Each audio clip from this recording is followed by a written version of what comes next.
To start with, I want to show you, like I'm coming from Science and Research Center Koper, so it's at the coast in Slovenia. I also teach for Alma Mater Europea, which is the university based here close to University of Maribor. And I recently established Slovenian Mobile Brain Body Imaging Laboratory, in short, SLOMOBIL, in which we try to dig into the neurophysiology in the active behavior. So when participants are walking around the room, so we don't restrict those movements to the laboratory, very sterile, very sterile sessions.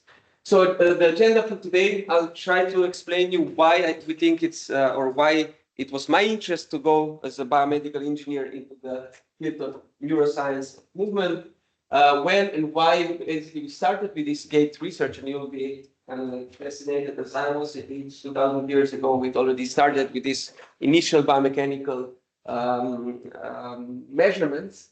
Then what does it mean, this cognitive motor interference, this intervention? So I'll try to give you a very applied perspective and then show you a couple of articles that we published, that we go also into the mechanisms, but I guess that's a bit too much for today, just a hint of it. And then we finalize with the mobile brain body imaging, what we do in our lab and what kind of options are currently being available.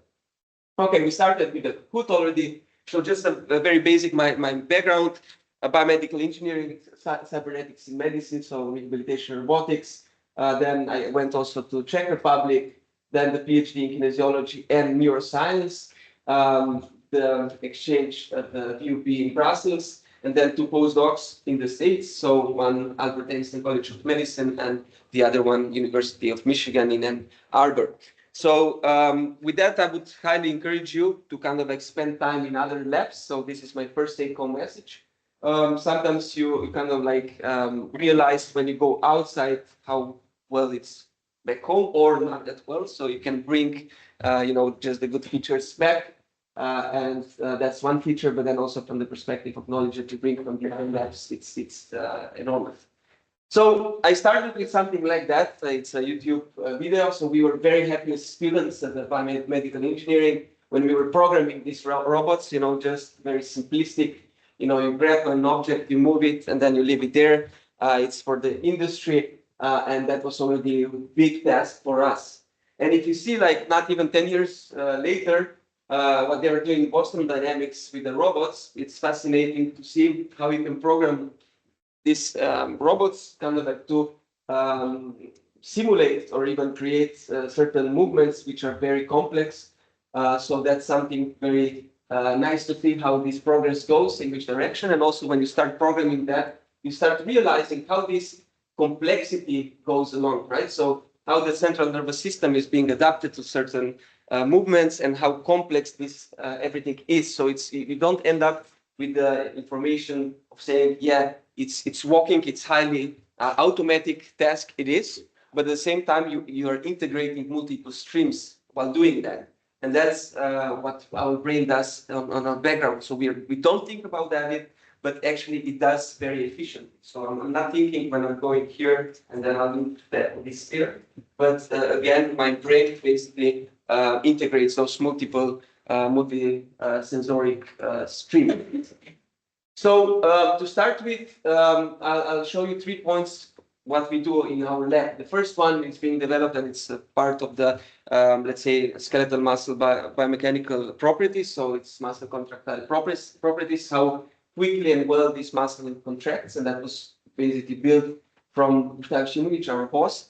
And it's now a startup, not anymore, a very good company that sells this technology. The second part that we do, and part of it I'm going to show you today, it's about the simulation of microgravity on Earth. So when you expose participants to beds, so they are not allowed to move anymore, and then you're observing how quickly they deteriorate from the functional, and let's say also we are interested in the from the brain perspective. And this could be done in extreme environments. So if you have time now to explore a bit Slovenia, if you go to Planica, it's in the mountains. They have these facilities also for the bed rest performed in the hypoxic environment. We don't do it in the hypoxic. We usually expose participants just to bed, horizontal, or head on tilt, which is more extreme. And then they are spending there for 14 days, 35 days, and so on. And then we see how quickly they lose their ability, even in this case for the posture or gait, but also other aspects from the molecular perspective to the, let's say, very applied, like functional stand up, time up and going test, and so on. So what we observed here, and this is the systematic review that I published 3 years ago in Journal of Applied Physiology. It's a very interesting perspective that kind of triggered our interest years ago. And it tells you basically the following. So if you spend in bed a certain amount of days, so this is a function of days versus how much you lose, right, in percentages. So for instance, if you spend in bed 10 days, you will lose approximately 5% of your muscle. So the muscle atrophies with the rate of 5%, but you will lose your muscle strength twice as much. And even if you move forward for 14 days, the scenario is more or less similar. So why would it be that spending in bed, you lose much more strength in comparison to the size of your muscle, right? So in other words, so if we are having a very strong muscle, a very big muscle, and it's not strong, it's not useful, right? So here, this gives you like so many insights why it's important to study, and we think there are multiple reasons for that, but one of them is supraspinal adaptations that we are observing. That's our lab is dealing with now and trying to understand how the brain adapts to these prolonged physical inactivity periods, and it adapts very fast. So this neuroplasticity, it's just amazing. And here's the history of our bed rest campaign. So they started even before me. That was my PhD in 2012. And then we had 2 more extreme conditions. So in 2019 and now in September, last year, we ended up our last bed rest campaign with very strict paradigm.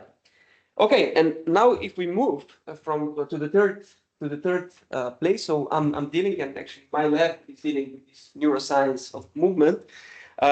We started thinking how we can do that. So is it time to move forward? So taking participants from sterile laboratory settings, saying you need to be here positioned and then don't move, don't blink, and then trying to understand how the brain functions in comparison to what I'm doing now. So moving through the room and then listening, integrating multiple streams together. So we think that this was actually my twinning that end of January that Uroš Marušič mentioned. And it was all about moving from these stationary settings to the more dynamic ones, and using also EEG not only for the time domain, but also like the space domain, which is not very well known, but it was mentioned before, Loretta, and similar tools that could be applied. Okay, so let's start with the very generalistic overview of the broad perspective. This is called cognitive motor interference. So I'm here, I'm basically creating or trying to make some kind of like moves. And this is an ancient amphitheater. We love to travel, and actually it was during Corona, so many tourists. And what I'm doing here, it's actually like walking up and down and also talking. So I'm kind of like observing this amazing acoustics. So you basically say something and you get it reflected back. So it's a very promising or very unique experience, also for the observers. But what I'm actually doing, it's a bit of an unstable condition. It's kind of like I'm shouting out and then reflecting those information back. I see other participants walking around doing similar things, so we need to make sure that we don't bump one into each other and so on. So I'm doing multiple tasks at the same time. So if we go back into the ancient Greece, you can see that there are some notes from Aristotle, who was actually observing. He was sitting on the one part of the square, observing those persons walking up and down, or walking only one way. And what he was writing down was then later on published in a book by Borelli. But anyway, but from his notes was basically what we could observe was that he said, I could see, like, even just observing from very far distance, whether this participant is young, old, sick, healthy, happy, depressed, and so on. So those emotions were kind of like expressed from that. And actually, if we jump from from those years for 2,000 years, and if we simulate this walking, you could see actually if I move this to the more relaxed, without seeing this person, you can imagine what kind of gait pattern was that. So more nervous or more relaxed, or even in that case, if you go to the other side. So if I move this slider to the male side, you see that you could imagine that that's a male walking pattern, or on the left side, or on the right side, sorry, the female walking, right? And not observing the first. So what is it like on the background? So we can simply see by our naked eye that something is changing, in the different conditions, but still we don't know much about it. Why? Because it's very hard to study human locomotion to understand how the brain functions when we are moving. And here's this paper that basically changed my perspective. When I was a PhD student, I discovered it in 2012. And what I was basically saying was that, we should take another approach how we view and how we interpret those data sets, specifically in clinics. So if you have medical doctors, they will usually assess, stand up from the chair, go around, come back, and then they'll say, okay, you walk good or worse than the previous person that was being evaluated. But this paper, basically what's stated here was that we shouldn't eliminate or shouldn't be the evaluation of one side, the functional performance, and the other side, the cognitive performance, but you need to take it into consideration as both features together. So what happens here? So if I say to you, and this could be like an example, you as a normal cognition group, right? If we observe this stride time and we go stride from stride in a single task condition, what does it mean single task? So if I simply say walk from this side to the this side and then back, you will be walking in a certain manner. And if I say now do the same while counting backwards, so you'll say, okay, 100, 97, 94, 91, 88, so on, you see that the gait pattern changes, okay? And it changes already in guys like we are here, the majority of us, with the normal cognition, but it changes even more significantly when you see like the mild cognitive impairment or Parkinson's disease patients. So these fluctuations are becoming much larger. So that's basically gives you an idea that if you are observing just the locomotion of the normal subjects versus impaired, in the single task condition, you won't see much of the differences, perhaps a lower slower gait velocity, but if you add this extra feature here, walking while doing secondary tasks, here's serial 7, so then you see like much larger fluctuation. Okay, here I have like 2 examples for you. I can perhaps skip them because that usually I bring students here and I say, I'll give you now a task, usually like, you can even stand up, we can try it out. Just stand up. So we don't see it so much. And then usually this could be very tricky if you're working with older adults. So make sure you have like, don't fall. But usually what we say, okay, if you try to stand on one leg, you fix your arms on hips or here, then you simply try to kind of like resist in a normal, very fixate, or you need to fix your gaze into the certain point in front of you, and then try to stand as still as possible. And then what you're currently doing, I see, some fluctuations like medial lateral, some of them anterior posterior, but now you're thinking how quiet and how steady you are, right? So you're constantly thinking about your postural control. And now if I give you an extra secondary, so the secondary task, try to now do the same task as I was doing before. So serial trees. And then we start like just quietly, otherwise we won't hear anything. I need to move here, okay?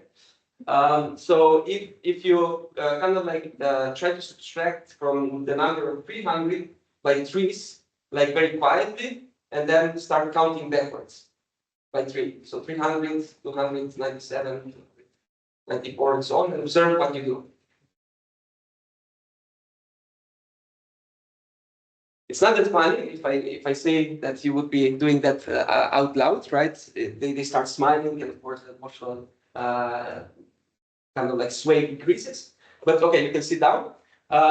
What we can observe from the tensiometric plate, then it's on the millimeter level, and this COP, so center of pressure pad, it's actually this sway that basically increases or decreases, or it doesn't have any changes. So what I would be observing here, and this could be the question for Kahoot for the next time, what do you think?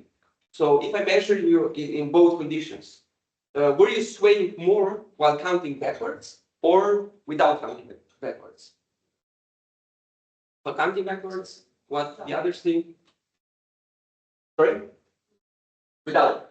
Okay, actually, you sway more without counting backwards as a young adult.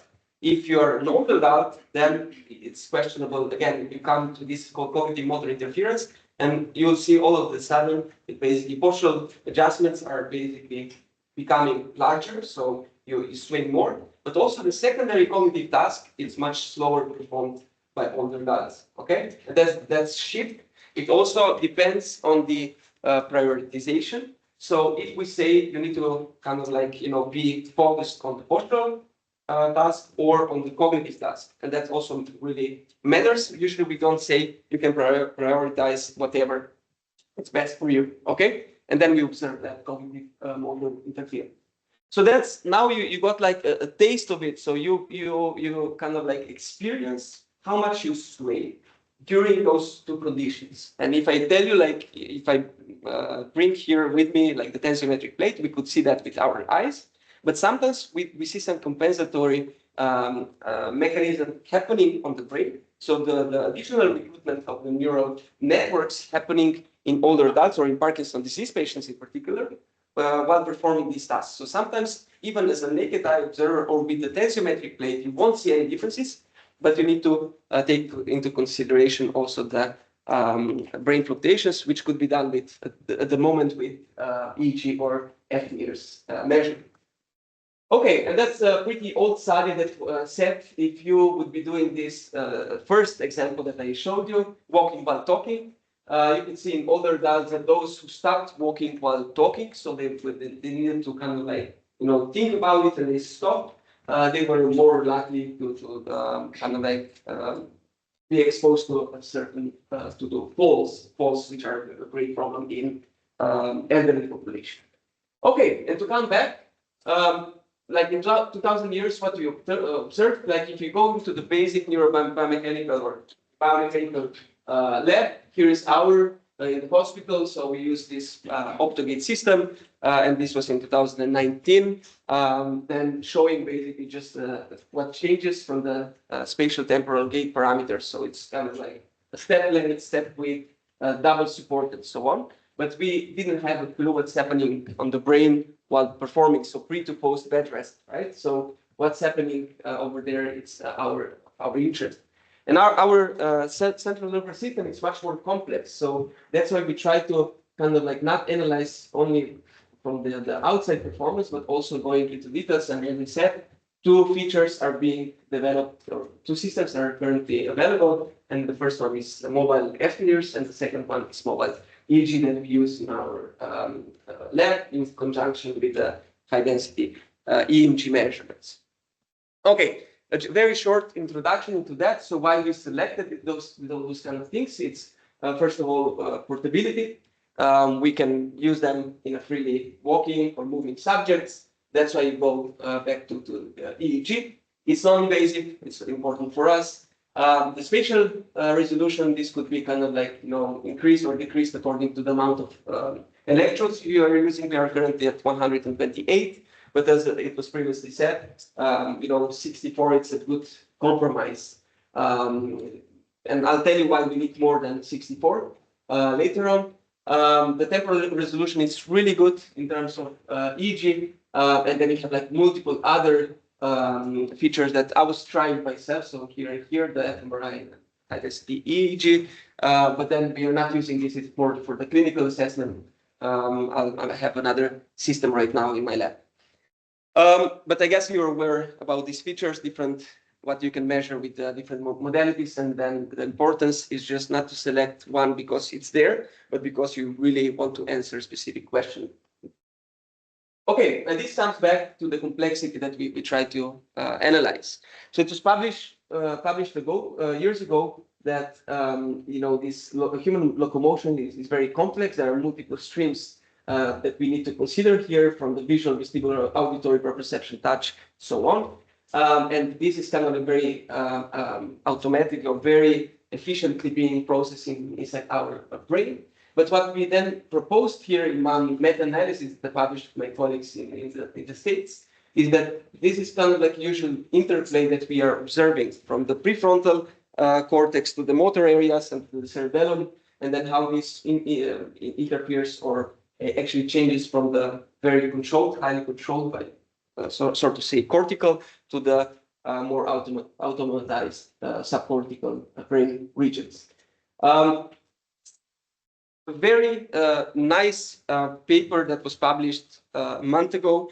It's coming from University of Florida. Dan Ferris and his group really nicely summarized why we need this mobile imaging forms, what we can do from the time domain, how we clean those artifacts out, and then even how we build clusters and how we don't analyze those clusters, so not only going from the time domain, but also to the source domain. So I highly recommend this review, and you'll get from the basic of EEG to the mobile brain body imaging. So how you can even conduct such an experiment, how you clean the data, and then how you interpret. So lots of times we have an issue to what to compare, right? So is it like controls versus Parkinsonians, the right comparison, or is it like the baseline EEG condition versus walking condition, better comparison, so to say. And they're, discussing that very nicely in this paper, in different conditions, different setups, what is important and how you should proceed, at least according to this group. And then a bit of this cognitive motor interference. So here you can see an experiment that was done in Germany. You have like the mobile EEG. You have the IMU-based measurement units, so inertial measurement units for the walking pattern, and then you are kind of like playing around with the cognitive and secondary motor tasks. So the complexity of motor tasks is being kind of like challenged. It's an even, and then you have some steps up and steps down procedure. What we see here, and that's very quickly explained. So years ago, we also published a paper with HNIRS when we were doing this cognitive motor interference, checking how this influences different subjects. And actually here with these graphics, you can see very nicely where you fall into which category you fall. So in other words, if you are kind of like adding an extra cognitive task, so as we were standing and then performing secondary tasks, and if you deteriorate from the gait or postural, you go into this category down. And also if your cognitive task deteriorates while doing these motor tasks, you end up in this area. Sometimes you see that specifically for the young adults, they go into this area. So they improve either both actually, cognitive task and postural sway improves while performing the secondary task. So you can kind of like categorize those subjects into those four categories, and you see if you are able to kind of like improve from the cognitive perspective or from the motor perspective certain feature, and how this changes then overall pre to post, let's say, your specific intervention. And then from the cognitive motor interference perspective, we are here interested into these aspects. So how is this implemented from the sensory point of view? So these early stimuli that are coming into, are those influenced, let's say, part of the aging process, or they're not? Then what happens then on the integration point, so sensory motor integration? Then when you start preparing the motor command, you can kind of like classify it into different perspectives, and also assess, part of it was in the previous lecture explained, there are so-called motor-related cortical potentials, and then you observe like when this movement happened, and then you go backwards. So you see this trend of deflection, which is it's part of the event-related potential analysis. Okay, I'll show you a bit how we started with my PhD and how we ended up with the mobile brain body imaging. So these are the studies that we initially found, and then perhaps somebody of you will find a similar path later on. So this is the lab that I was kind of like 10 years ago for my postdoc, but for the PhD, I basically found out that at that moment was pretty challenging or to kind of like to understand that. But if you imagine that, so if you train your brain and if you do only a cognitive training, would you say that you can be better in motor tasks? So you train your cognition and then you try to see are there better or more improved motor outcomes. Is that possible? So sitting like you do now, and then you will be training specific cognitive functions and trying to observe on the other side if your walking basically becomes better. And why would that be the case? Actually, the answer is yes, and the story builds on this hypothesis. So that these cognitive and motor loops are interrelated, that I showed in the previous slide. And actually, this pilot study, only with 10 in intervention and 10 in the control group, showed actually that after the cognitive, so they were the older adults, sedentary older adults, came into the lab, they performed only the computer games, they improved in their cognition, but also the normal walking improved significantly. Also, 6 months after they finished this trial, there was still certain improvement, but it was kind of like they started losing it.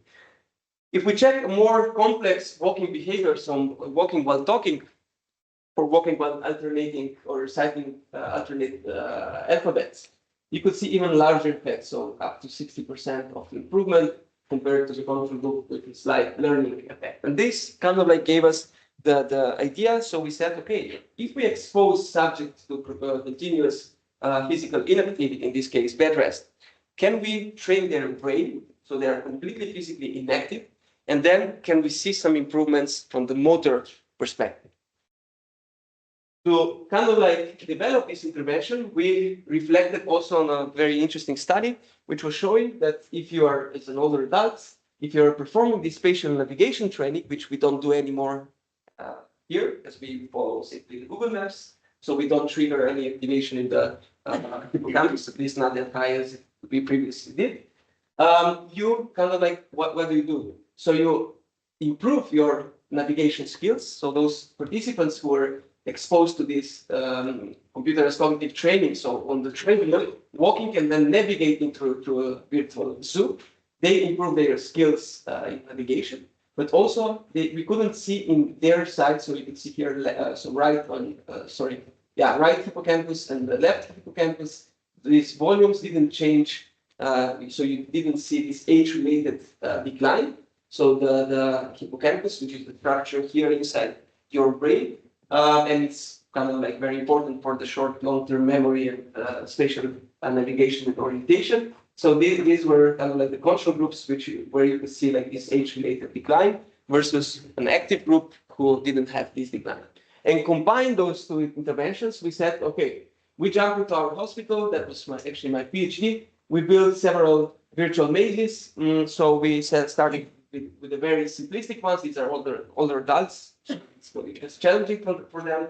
And then as soon as they reached a certain ability of this navigation, so they needed to imagine themselves walking into these corridors and then trying to kind of imagine their walking ability while being completely inactive. So you must know here, they don't do any movement. So all the hygiene, eating, sleeping, everything is in the horizontal condition. They're not allowed to stand on their feet at any time. And how we do that, we usually expose them to multiple measurements before they go to bed. So, of course, a very deep medical screening. They spend in bed for 14 days in a row, and they are being, again, measured afterwards, and then after the rehabilitation, and then perhaps even 1 year after they come back on certain abilities. So what we kind of like found back then was that our intervention wasn't effective. So we didn't have this hypothesis, but it was also clear from the data. We couldn't prevent any drop in terms of muscle atrophy that I showed you before, which is here, MRI of the thigh muscle. both groups deteriorated with the same in same way. The muscle strength (MVC) also deteriorated in the same way, a bit more because you know now why. And then also the VO2 max dropped in both groups in the same way. So that was something clear, and we said, okay, you hardly influence any structure. So while only performing the computerized cognitive training, it's 14 days of bed rest.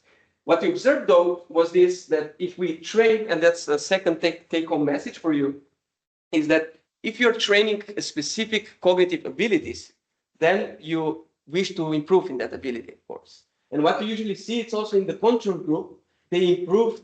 So this is the pre-screening, the day 1 and day 14, right? Also, the control group improved into that navigational skills.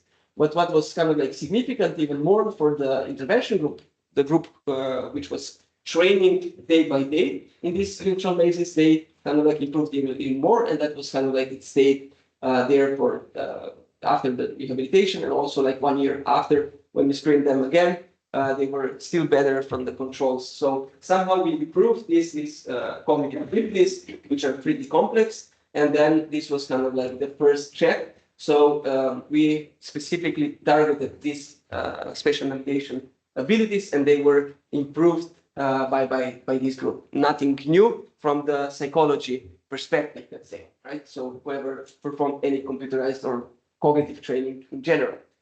What was interesting then to see was then that the second paper that we published was about the gait ability. So here we trained their spatial navigation abilities, and how was this translated into the walking abilities, only to those which are much more challenging. So walking, normal walking wasn't influenced, so not significant, but now you start seeing differences in dual task effects when you add an additional cognitive task, and that's very ecologically more valid, let's say, to the usual walking. So how they performed this was from the gait speed perspective and gait variability perspective much better, or significantly better, compared to the control group, which was basically just passively observing those documentary videos. And from the brain perspective, what we observed here was a simple, let's say, visual motor response time task, where they were instructed to sit in front of the screen. They were receiving a visual stimuli, and now you know what event-related potential means. And as it was previously explained, you could see the peak 100, negative 100, or kind of like N 180, and then peak 200, that happens around 200 milliseconds. So what was kind of like really challenging for us to interpret, and we still struggle with this idea. So as everybody says that bed rest kind of like creates troubles for these subjects, and you can see clearly with the naked eye, from the brain perspective, it's much more challenging to interpret that. So what we observed in both groups, it's actually the shortening of those latencies, specifically of the peak 200 latency. So it's kind of like reflected that the working memory ability was shortened in both groups. However, with the larger effect size in the intervention group. On the top of that, what we see in the control group here below was that the amplitudes were kind of like increased only in this control group, which could be like potential compensatory mechanisms to deal with once you need to process the same amount of information post-bed rest compared to pre-bed rest. Why, to the opposite, why do we see these shortenings in the latencies? We are not pretty sure, but there might be like several explanations. So this bed rest kind of like triggers the transformation from the slow muscle fibers to the fast muscle fibers. You are completely inactive and you are becoming faster. That's a paradigm, but also like I'll show you later on from the brain perspective. Now we have mobile brain body imaging data to give us some more insights into that. Again, the limitations are pretty clear. So you try to observe what's happening with their movement or how they process this information, but still in a static condition. So that's still a really general paradigm that you see pre to post that we were observing here. Okay, so now we should be somewhere in between of our lecture, and I hope that I kind of like convinced you that actually our brain is super powerful. So for those subjects who are not being able to move and perform any physical training, the mental training could be a good solution. And I'll leave you just with those papers. So if you're interested, you can ask me more. But what we observed in general, then when I was doing this meta-analysis, was that this cognitive-based interventions. So if you train your brain, are effective into improving mobility in older adults. So that was also from the meta-analysis perspective shown. Then the meta-regression that we observed over there was also that you shouldn't train more than 40 minutes. That's another take-home message. And here, if you're interested into these event-related potentials and how this cognitive training improves this mobility, cognition, and promote neuroactivation, I would kind of like orientate it into this paper. And might be also a very interesting paper for you that we recently did with our colleagues from Switzerland and France, was that we implemented action observation and motor imagery. So that was also being shown from the previous speaker, that kind of like those subjects who had this an additional intervention. So if you imagine you go for a hip replacement, and then you spend 2 days in bed because of the pain, you're not allowed to move, or they try to get them on their feet as soon as possible. But on the top of that, we come as researchers and give you a tablet on which you see yourself walking. So this motor control aspect was kind of like triggered and trying to be kind of like more challenging. So if they were able to stand up and do a couple of steps, we were showing them videos of how they are walking normally. If they started walking normally, they were observing and then imagining one step further, so walking while doing secondary task, walking on an even surface, and so on. So with that, we kind of like found out, and here are no mechanisms behind, but just the functional outcomes, that those subjects who had this additional intervention were able to recover faster. So from the time up and go test, from the variability, gait variability, and also from the gait speed, as a usual outcome measure. Okay, and last thing to show you before, I guess, 5-minute break, if you need it, is our last campaign, which kind of like we developed a virtual reality countermeasure. So what you can see here in this video is this subject be completely immersed into the VR, and he sees a virtual gym, right? And this is a leg press scenario. So what these guys are basically doing, day by day, they're losing their muscle mass and muscle strength. But to the opposite, in their gym, they're seeing this hypertrophy. So their leg is becoming day by day much bigger. And also like the weight here that we are positioning, we are adding this weight from the mental perspective. And what they do here is actually, you see, they're not moving at all, right? So we're trying to kind of like say, okay, you're training in the gym for the lower limbs in particular, and you're completely inactive. So we were monitoring also a couple of them with the EMG, so no EMG activity should be available during this intervention. So what do you think? Was it effective or not? Oh, it was. Okay, yeah, I can say some preliminary results that we have from the muscle mass and muscle strength are showing actually this interaction effect. So the other half was exposed only to a passive. So we said to them, okay, you are immersed into the virtual gym, exact same, but they weren't training. They were just observing, and the idea was behind to tell them, do you like the environment? How do you feel? Do you have any motion sickness, and so on? Okay. So they were also the other half. They were exposed to this virtual training, virtual environment, not virtual training. So with this action observation and motor imagery of this, so what we triggered here, it's not only that. So you also need to kind of like follow a very strict protocol, which is called the motor imagery in a kinesthetic way. So kinesthetic means that you actually feel this pain in your muscles, although there's no pain because you are not contracting this muscle. But in other words, so if you try to close your eyes, and then you are in a relaxed state. And then try to imagine that you basically contract this muscle, and this muscle starts, feeling or burning because of lifting those weights. Yes, please. They're completely healthy. Yeah. That's a very good question. So we're not allowed to expose them to, extreme bed rest if they would have like any condition. But to the opposite, it would be super challenging to find a homogeneous group to then study this effect, right? And on the top of it, just to kind of like reduce the power of this intervention, since it was effective, I must say also that it was actually a combination.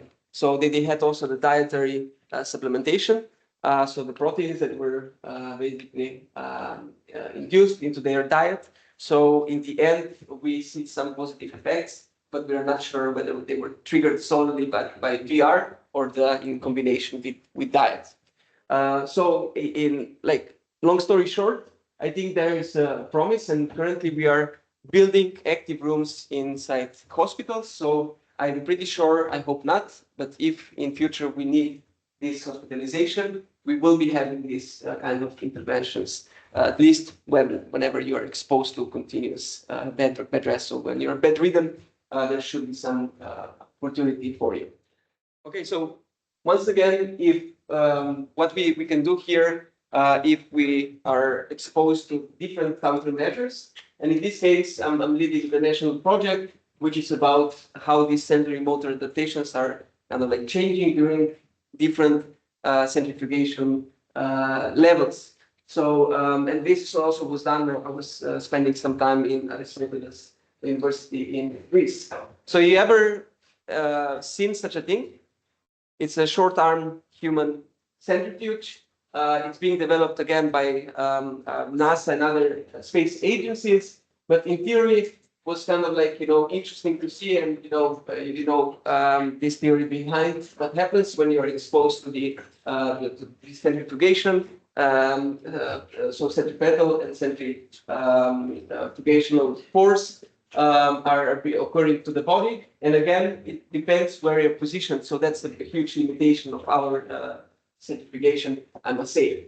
But in general, there are different kinds of this centrifuge. So sometimes you have like a single subject in it, sometimes you have like multiple subjects exposed to that, and different length of those centrifuges. Is ours in Slovenia, and you basically expose these subjects, and some of them they can do even squats. Here's a tensiometric plate, or simply being in a static condition in different gravitational levels. It started years ago, and I'm saying Herman Potočnik, it's our guy who published this book in 1928, so another trivia for in 4 years. So what he was explaining is actually like the problem when we are traveling in space. So he built up this centrifuge, huge centrifuge, where you would be basically here and exposed to this microgravity environment, but then going down or here with these lifts, and then being exposed to the usual gravitational force that we have 1g on Earth.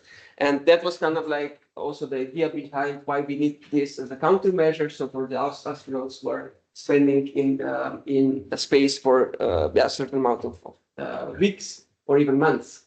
So what was found was it's actually a very good countermeasure to the dry immersion studies and also bed rest. This spinning kind of like can be applied easily, with certain protocol, and can improve orthostatic tolerance and also different like here attenuated plasma volume and increased exercise capacity after the bed rest. So those subjects who are exposed to centrifugation during bed rest every day, they have these better outcomes in the end. So how is this being used in Greece, for instance? I was there as for the medical setting. So here you have like a post-stroke patients. So those patients are not able to stand up. So what they do, they expose them into this centrifugation, and you can see here they also train inside. So you would kind of like trigger this cardiovascular response. And since they are not able to move, that's one of the options. And this medical doctor, Grishula Papadeli, she is like the one exposing the subjects to this short arm human centrifugation. And if we jump to Planica, here what we do, this is our measurements in Kranjska. So what we do here, you can see here, this is my postdoc, per subject in, of course, with the EEG. I was also exposed many times to that. You could see how these gravitational levels are influencing either here's the EMG, but also the EEG activity while being centrifuged. So our first goal, and now we are only at the first stage, so I cannot show you many of the results, just on this pilot data.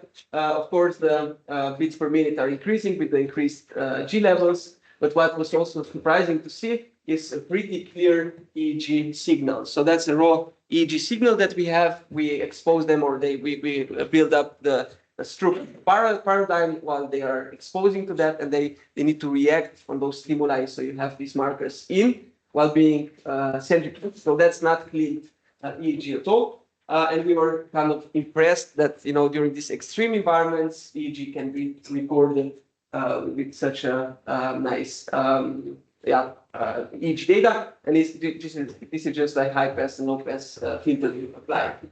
So what we were able to observe here, these are preliminary data for the congruent and non-congruent that we were talking, pretty similar in different gravitational levels. It's possible to observe those VPs, so visual evoked potentials, to the words reading, or ink naming or switching. So these are the most more complex paradigm. And you can see even larger deflection here in a single subject. So for the most demanding cognitive task.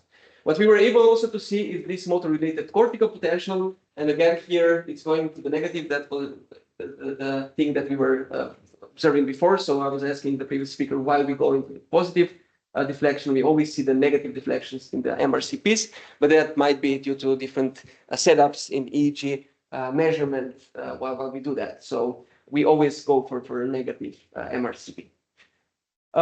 Okay, and with that, I would like to invite you, so if somebody is interested, we are planning the main measurements in September. So if somebody is interested into helping us or exploring this, could come and visit us. So we're still looking for healthy and young adults.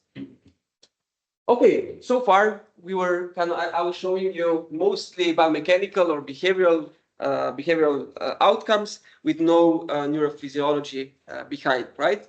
So we think it's time to move there. It's for the last minutes.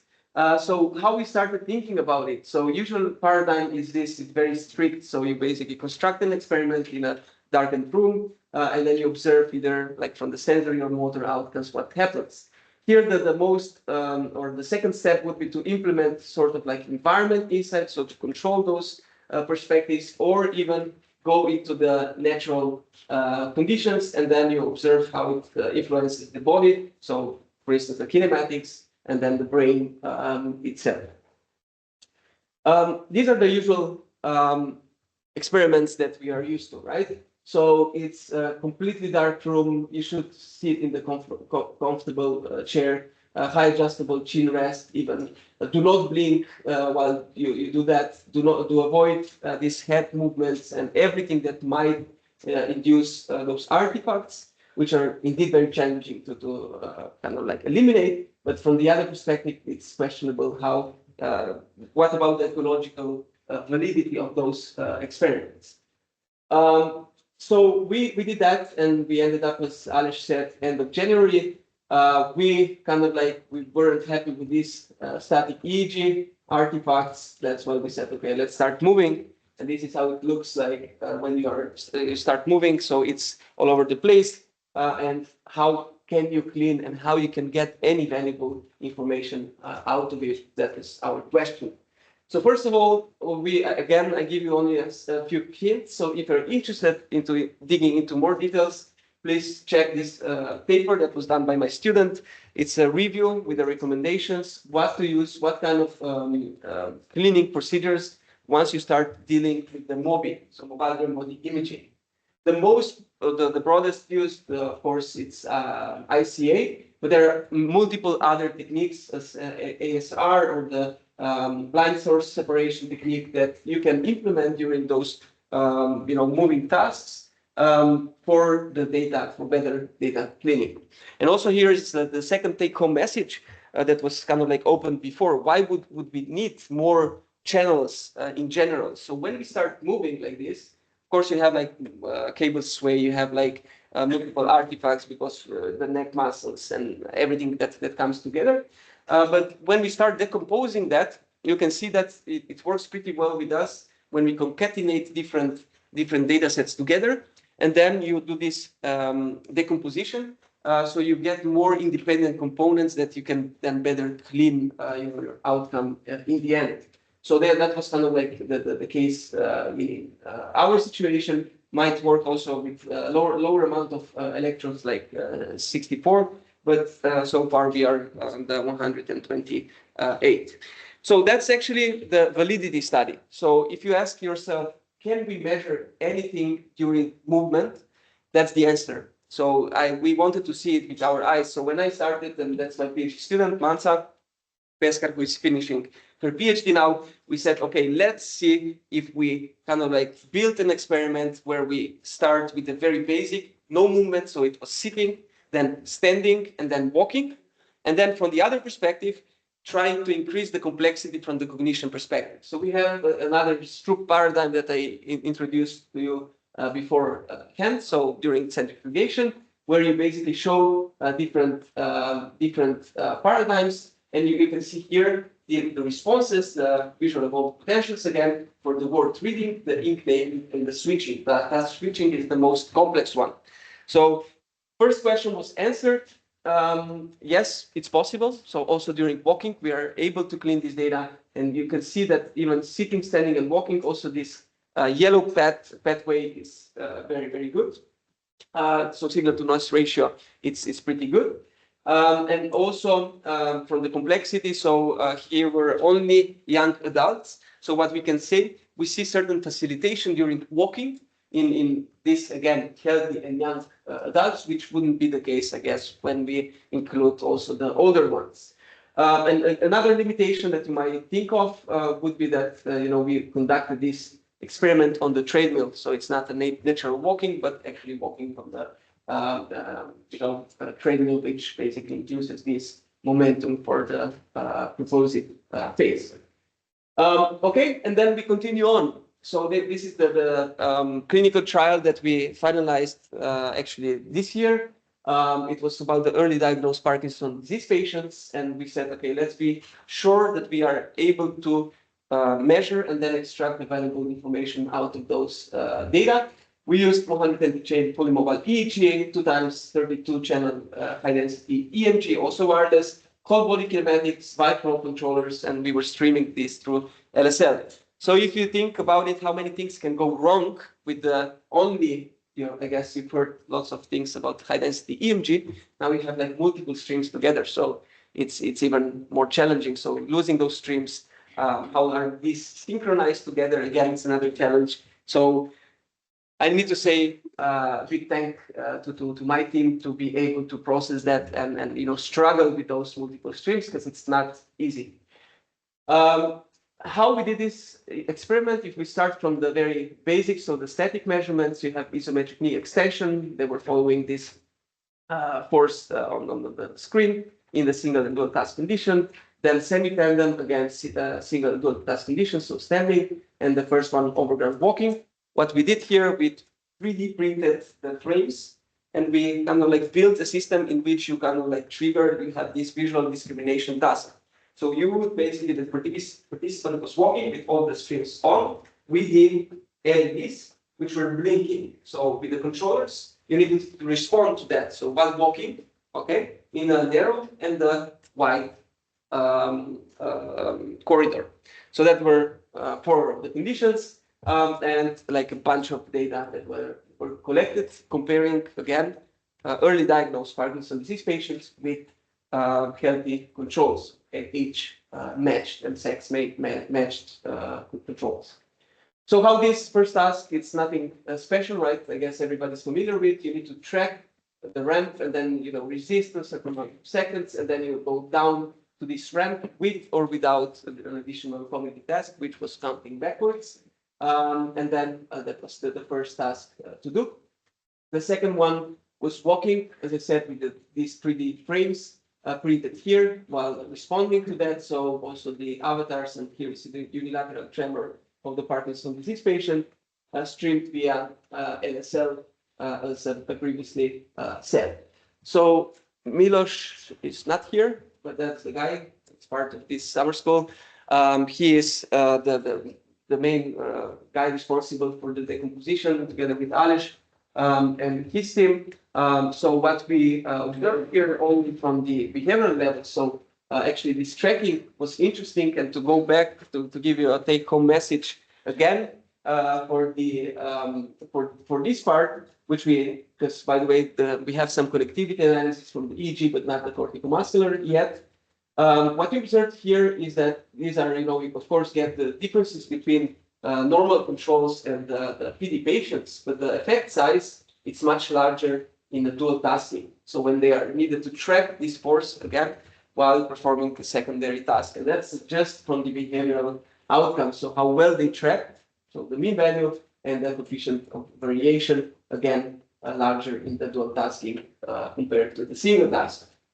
So that's again another issue. So whenever you want to compare different groups together, so try to play around with the complexity, task complexity. It's not always that you get these differences immediately out, but then sometimes you need to trigger or push them to the limits, sort of to say, to extract them from the other perspective, those differences, and see some compensatory mechanisms on the background. And this is what I presented last week in Scotland. So I was that moment I was analyzing the gait phase modulations, and there was a guy behind me, not an expert in EEG, and said, "Are you looking about the weather, or what are you doing on your computer in MATLAB?" I said, "No, I'm analyzing the gait phase spectral modulations." So what it basically says, are you aware about this technique? No? Anybody?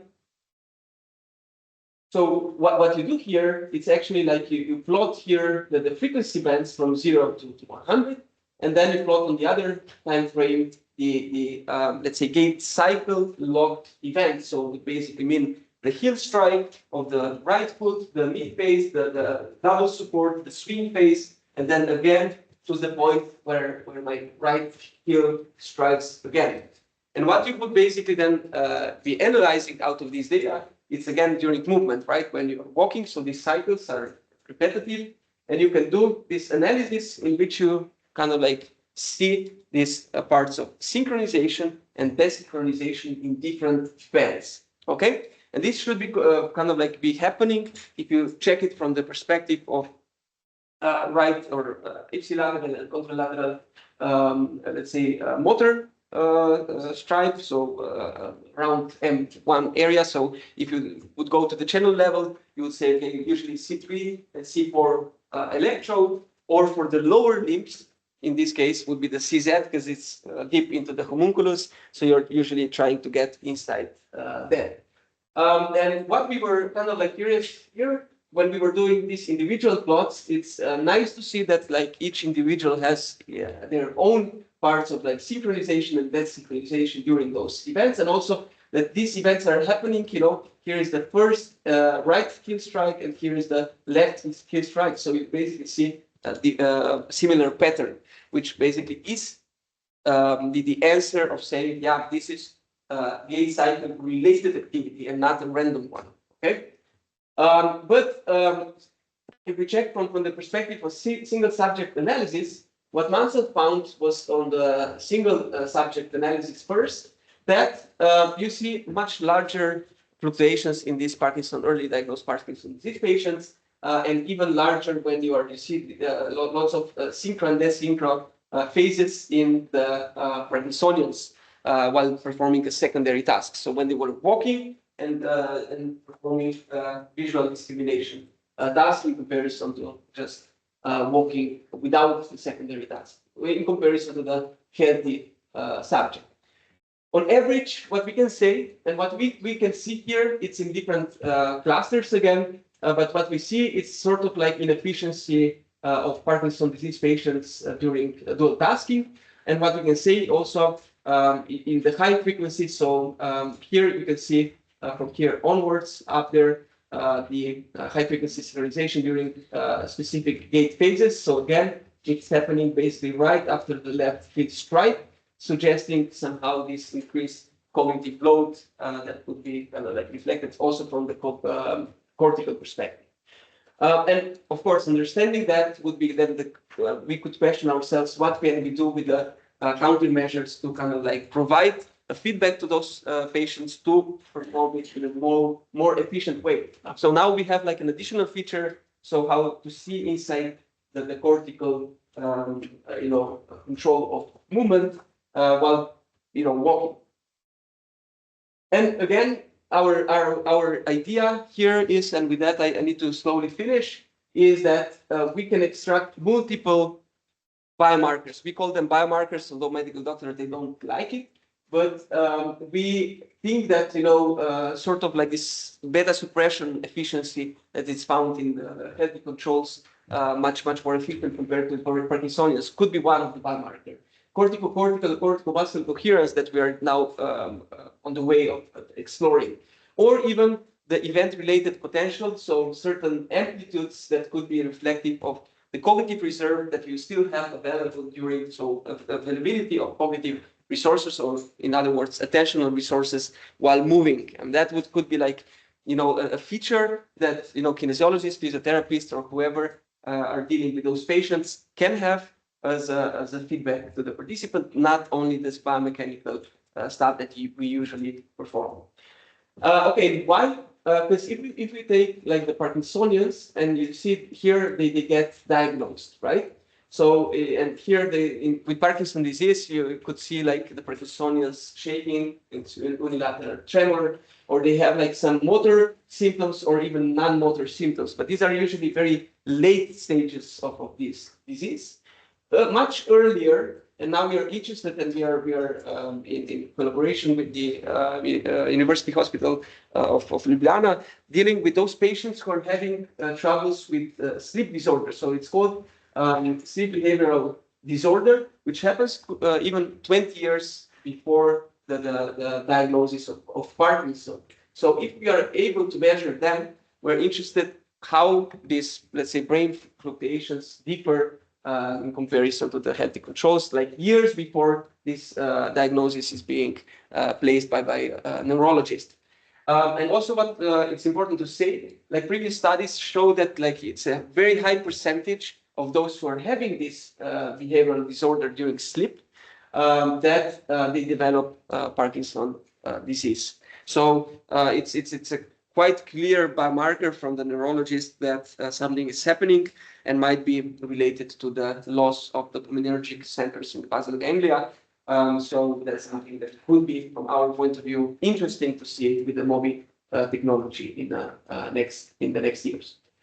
Okay, with that, I already had some discussion with you. So if you're working in this field, I'm currently guest editor of this journal of physiology. We have a special issue opened by the 1st of September. So if you have some work, feel free to submit it. It's a very good journal. And I was just talking with the editor that many of the students are somehow, they fear to submit here because they feel that it's too high. But from the impact, impact factor perspective, it's not that high. But again, it's a really good journal, and I guess might be appropriate for you as well. So don't hesitate if you have good results to submit here. And last invitation I have, I also do now with it's part of my new European grant. So the twinning ended end of January. From September, I'm the PI of the T-Brain Boost. And we are now kind of like as academics dealing with the features of business. So sort of like how we can collaborate better with the startups. In the startups, there's many innovation that doesn't get published. And here in academia, we are, from their perspective, pretty slow. In the end, we don't necessarily think about the end user, but how your article will be published and where. So we will be discussing that. And these students who are attending, it's free summer school in 1 week in Piran.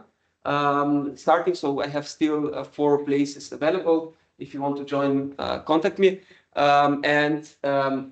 will be kind of like asking you to provide your research background and then see what kind of products or services are being currently on the market. And then you'll get the mentor to kind of like think how your research can be even better to improve those end users in the end. So we are at the starting point, and it's the first summer school now as part of the T-Brain Boost. Okay, and with that, I would like to thank the whole team from Science and Research Center, in particular my team as part of the Snowmobile Laboratory and the funding institutions that are making this research possible. So thank you very much.